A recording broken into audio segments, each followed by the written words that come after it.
Hi, Bennington Elementary families. I'm Mrs. Lampe and I teach second grade. And my friend Millie and I are here to read you your bedtime story, No Jumping on the Bed.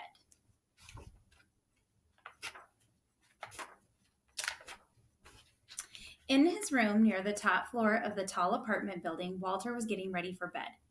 His father said, "If I told you once, I told you a million times. No jumping on the bed. One day it's going to crash right through the floor. Now lie down and go to sleep."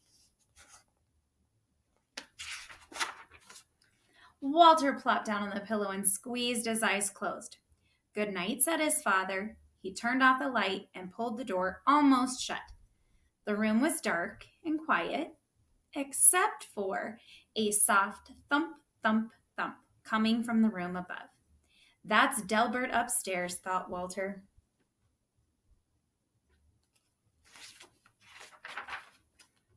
He switched on his lamp. If Delbert can jump on his bed, so can I. Walter jumped higher and higher until his hair brushed the ceiling.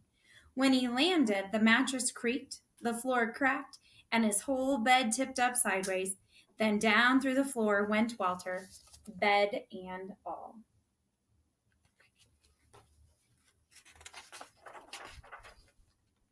Walter's bedroom was directly above Miss Hattie's dining room. She was quite surprised when Walter landed in her spaghetti and meatballs. "I was not expecting company for dinner," she mumbled with a mouthful of meatballs.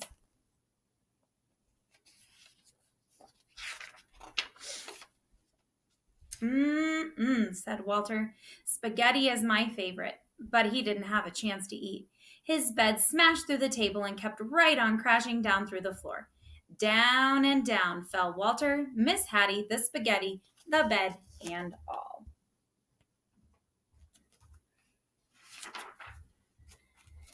Mr. Matty didn't even notice a bed coming through his ceiling until a meatball bounced off his head.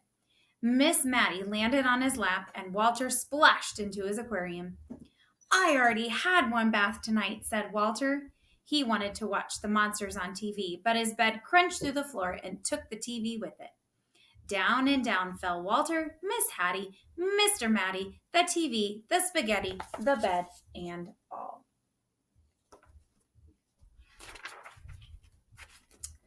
Walter's Aunt Betty had just moved in. She was still unpacking when Miss Hattie, Mr. Matty, and a dripping wet Walter tumbled through the ceiling right into a box with her stamp collection.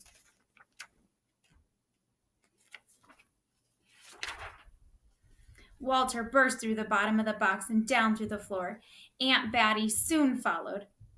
Down and down fell Walter, Miss Hattie, Mr. Matty, Aunt Betty, the stamps, the TV, the spaghetti, the bed, and all. Patty and Natty had worked for days building a house of blocks. Afraid that Fatty Cat might not get over, they shooed her out. Then the upstairs neighbor came through the ceiling. "Excuse us," said Walter. "We won't be staying long." Then his bed crashed through the floor.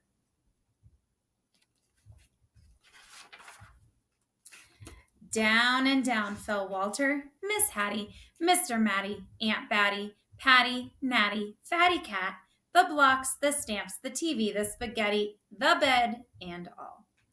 The last thing Mr. Hanratty expected to see was a bed coming through the studio ceiling, followed by nearly everyone in the building. "If I knew you wanted to see my paintings," he said, "I would have tidied up a bit."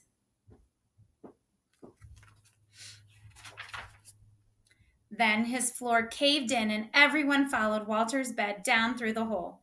Down and down fell Walter, Miss Hattie, Mr. Matty, Aunt Batty, Patty, Natty, Fatty Cat, Mr. Hanratty, cans of paint, the blocks, the stamps, the TV, the spaghetti, the bed, and all.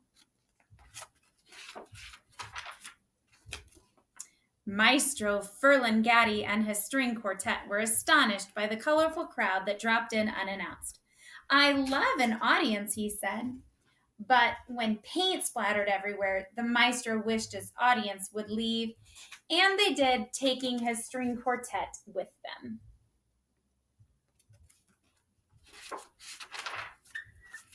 The maestro's floor was also the basement ceiling. It was dark as midnight down there. Walter squeezed his eyes closed and fell through the darkness until he landed on something soft.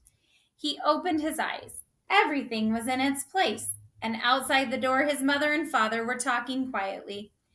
Whew, no more jumping on the bed for me, said Walter, as he lay back down to sleep. Suddenly he heard a creak. The ceiling cracked, and down came Delbert, bed and all. Down and down fell Delbert. Goodbye, Bennington. Good night.